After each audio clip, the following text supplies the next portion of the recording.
Welcome back to my YouTube channel Gagan Khush nursing classes. आज की video जो आपके लिए लेके आए हैं वो है टॉपिक है नर्सिंग केयर प्लान। क्योंकि अभी जीएनएम सेकेंड ईयर के एग्ज़ाम्स स्टार्ट होंगे 21 सितंबर से, तो उनके लिए एक वीडियो प्रिपेयर की है नर्सिंग डायग्नोसिस की, नर्सिंग केयर प्लान की, जो क्योंकि इम्पोर्टेंट क्वेश्चंस क्योंकि जो भी इम्पोर्टेंट डिसीज़ होती हैं उनकी नर्सिंग केयर प्लान ही मतलब पूछा जाता है फाइनल एग्ज़ाम्स के अंदर।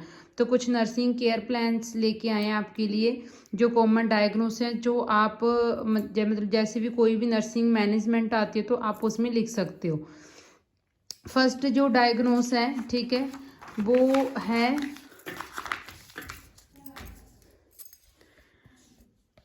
फर्स्ट डायग्नोस बनाया है सबसे पहले जैसे हम पेशेंट का सब्जेक्टिव डाटा और असेसमेंट करते हैं, ठीक है।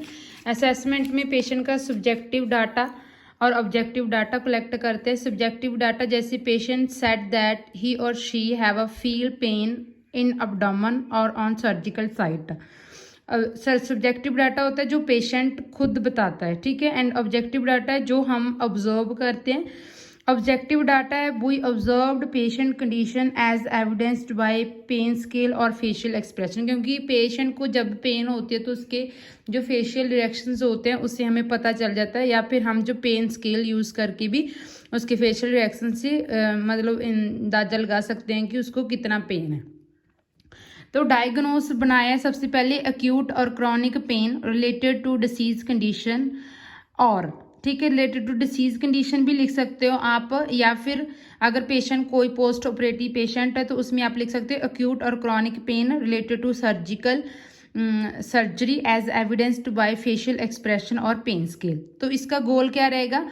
तो गोल यही रहेगा कि पेन को क्या करना है, कम करना है, to reduce pain in few hours. तो फिर हम इसमें क्या करते हैं, सबसे पहले प्लानिंग करते हैं, फिर इम्प्लीमेंटेशन करते हैं, देन इवेल्युएशन। तो सबसे पहले प्लानिंग में हम क्या क्या प्लान करेंगे, पेशेंट की जो भी हमने पेन मैनेजमेंट करनी है तो उसके में क्या प्लान करेंगे।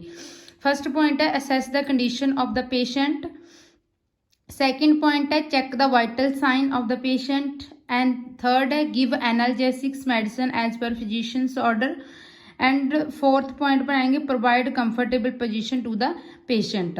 तो इम्प्लीमेंटेशन में क्या आ जाएगा, मतलब वो सारा कुछ हमने क्या कर दिया, इम्प्लीमेंट कर दिया पेशेंट के ऊपर। Assessed the condition of the patient, checked the vital sign of the patient, given analgesic medicine as per the physician order and provided comfortable position to the patient। Evaluation क्या रहेगा कि जो भी हमने पेशेंट को care provide की, जो भी इम्प्लीमेंट किया पेशेंट के ऊपर, उसका क्या रिजल्ट आया। इवेल्युएशन गोल इज अचीव्ड, हमारा गोल क्या था, पेन को रिड्यूस करना।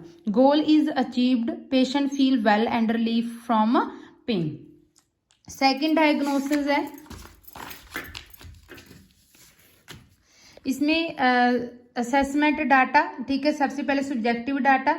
Subjective data patient said that he और she have a feel weakness.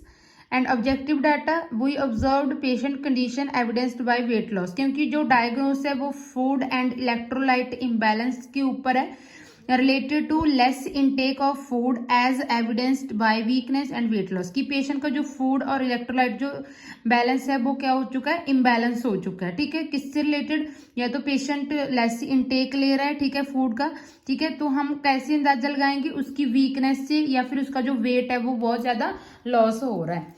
तो गोल क्या रहेगा, क्योंकि फूड इम्बैलेंस हो गया तो हमारा गोल क्या रहेगा, उसके जो भी इम्बैलेंस हुआ है फ्लूइड उसको मेंटेन करना, to maintain fluid volume. Planning क्या रहेगी, assess the condition of the patient, check the vital sign of the patient, provide intravenous fluid. क्योंकि फ्लूइड और इलेक्ट्रोलाइट इम्बैलेंस हो चुका है तो फ्लूइड पेशेंट को आईवी दे के तो उसका जो भी इलेक्ट्रोलाइट इम्बैलेंस हुआ उसको मेंटेन करेंगे। मॉनिटर इनटेक और आउटपुट चार्ट मॉनिटर करेंगे and give nutritional diet. Next implementation में क्या होगा, assess the condition of the patient, check the vital sign of the patient, provided intravenous fluid and monitor intake output chart and given nutritional diet. Next क्या है, evaluation क्या रहेगा, गोल जो हमारा गोल था मेंटेन करना फ्लूइड वॉल्यूम को, और वो उसको हमने अचीव कर लिया and patient feel better. Next diagnose है Assessment, subjective data, objective data. Subjective data, patient said that I am having itching on surgical side. क्योंकि जब पेशेंट को इन्फेक्शन होता है तो उसको ईचिंग फील होएगी, ठीक है, तो वो पेशेंट बताएगा हमें कि मुझे ईचिंग हो रही है सर्जिकल साइड के ऊपर. एंड ऑब्जेक्टिव डाटा क्या रहेगा, और I notice that the surgical site there is a redness. तो क्योंकि पेशेंट को जब इन्फेक्शन या इन्फ्लेमेशन होती है तो जो सर्जिकल साइट होती है उसमें या तो फ्लूइड फिल होकर वहाँ पे रेडनेस होना शुरू हो जाता है और बहुत ज़्यादा ईचिंग भी होती है. वो चीज़ ईचिंग भी हम ऑब्जर्व कर सकते हैं. नेक्स्ट डायग्नोस क्या रहेगा, risk for infection related to trauma to post operation site. ठीक है, क्योंकि पेशेंट को रिस्क है इन्फेक्शन का किससे रिलेटेड, जो भी ट्रॉमा हुआ है, ठीक है, उसके पोस्ट ऑपरेटिव साइट के ऊपर. गोल क्या रहेगा, to reduce the level of infection. Next है असेस द कंडीशन. प्लानिंग में असेस करेंगे पेशेंट की कंडीशन, वाइटल साइन चेक करेंगे क्योंकि अगर इन्फेक्शन होगा तो उसका जो भी टेम्परेचर है वो हाई रहेगा. ठीक है. Next give antibiotic medication as per doctor's order and maintain personal and environmental hygiene. क्योंकि पोस्ट ऑपरेटिव साइट है तो उसकी वजह से उसकी जो भी पर्सनल हाइजीन है या इन्वायरमेंटल साइट जो भी है उसको भी हम क्या रखेंगे, मेंटेन करके रखेंगे ताकि फ्री फ्रॉम इन्फेक्शन रहे patient. Implementation, assess the condition of the patient, check the vital sign of the patient, give antibiotics given. ठीक है, गिवन आएगा यहाँ पे, given antibiotic medication as per doctor order.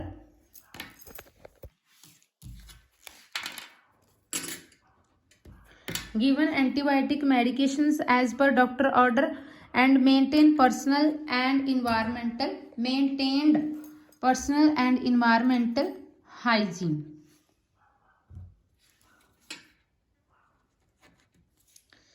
Next evaluation infection level reduced. Fourth diagnose है, subjective data है. Patient said that he और she felt loss of appetite. क्योंकि उसको एनोरेक्सिया हो गया, उसको भूख नहीं लग रही है. ठीक है. Objective data, I observe that patient appearance weakness and fatigue. क्योंकि हम पेशेंट अगर उसका न्यूट्रिशन अच्छा नहीं चल रहा तो पेशेंट वीक फील करेगा और फटीग फील करेगा, थोड़ा थका हुआ. डायग्नोसिस है imbalance nutrition level less than body requirement related to disease condition. Goal क्या रहेगा, maintain the balance of the nutrition level. Planning रहेगी, assess the condition of the patient, encourage the patient to take frequent small meal. ठीक है, कि अगर patient को loss of appetite हो गया, उसको भूख नहीं लगी, तो हम पेशेंट को इनकरेज कर सकते हैं कि आप थोड़ा थोड़ा जो मील है वो ले सकते हो. Next, encourage the patient to take plenty of fluid, monitor the weight of the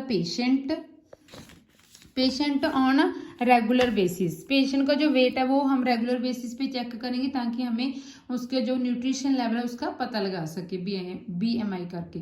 next है implementation, assess the condition of the patient, encouraged the patient to take frequent small meal, encourage the patient to take plenty of fluid, कि थोड़ा थोड़ा fluid ले patient ताकि उसका जो nutrition level है वो मेंटेन रहे. Monitored weight of the patient on the regular basis. Evaluation, maintain nutrition level of the patient as per their requirement. Last diagnose रहेगा नॉलेज डेफिशिएंट वाला. इसमें हम सब्जेक्टिव डाटा और ऑब्जेक्टिव डाटा कलेक्ट करेंगे. Subjective data में हमें patient क्या बताएगा कि हमें पता चल जाएगा कि पेशेंट की जो फियर एंड एंजाइटी है रिलेटेड टू डिसीज कंडीशन के प्रति. तो पेशेंट सेड दैट ही और she feel anxious due to disease condition. और पेशेंट बताएगा कि मुझे डर लग रहा है कि मेरा क्या ट्रीटमेंट चल रहा है, क्या ट्रीटमेंट प्लान है. ठीक है, या फिर उसको अपनी डिसीज़ के प्रति भी कोई डर हो सकता है कि कितना टाइम चलेगी, कितना ट्रीटमेंट चलेगा, क्या मेडिकेशंस होंगी, क्योंकि पेशेंट को ये सारी बहुत ज़्यादा प्रॉब्लम्स होती हैं, फियर एंजाइटी. ठीक है. ऑब्जेक्टिव डाटा में या आई नोटिस्ड दैट हिज और हर फेशियल, क्योंकि हमें अगर पेशेंट को कोई फियर एंजाइटी होती है तो फेशियल रिएक्शन से पता चल जाता है कि इसको फियर है, एंजाइटी है, ट्रीटमेंट से लेके या फिर डिसीज कंडीशन से लेके. डायग्नोस रहेगा fear and anxiety due to भी लिख सकते हो यहाँ पे या फिर रिलेटेड टू भी लिख सकते हो. रिलेटेड टू और डिसीज कंडीशन, ठीक है, या फिर और treatment plan. Goal to reduce the level of fear and anxiety, assess the condition of the patient, patient की सबसे पहले असेस करेंगे कंडीशन प्लानिंग में। फिर क्या करेंगे, to clear all the doubts of all doubt to the patient regarding his और her treatment की, क्योंकि उसको अपने ट्रीटमेंट प्लान को लेके ही फियर एंजाइटी रहता है, तो वो सारी डाउट है वो क्लियर कर देंगे पेशेंट को। Provide diversional therapy to the patient, patient को डाइवर्सनल थेरेपी देंगे, जैसे इसको टीवी लगा के दे दिया या कोई गेम लगा के दे दी, ठीक है, या म्यूजिक लगा के देंगे, ताकि उसका जो फियर और एंजाइटी जो लेवल है वो उसका माइंड है जो डाइवर्ट हो सके। Next, encourage the patient to take rest and sleep, और पेशेंट को बोलेंगे कि प्रॉपर रेस्ट ले, ठीक है, स्लीप ले, ताकि उसका जो माइंड का सेटअप है, ठीक है, वो ठीक हो जाए। Next, implementation, assess the condition of the patient to clear all the doubts और to the patient regarding his और her treatment plan, provided diversional therapy to the patient, encouraged the patient to take rest and sleep, evaluation fear and anxiety level reduced, ठीक है। तो ये GNM second year का जो MS1 और MS2 जो subject है, ठीक है, उसमें नर्सिंग मैनेजमेंट आती है फाइनल एग्जाम्स में, तो वो ऐसे करके डायग्नोसिस बना के भी लिख सकते हैं। तो आगे आने वाली वीडियोस को देखने के लिए आप मेरे चैनल को सब्सक्राइब करें, गगन Khush nursing classes. Thank you for watching.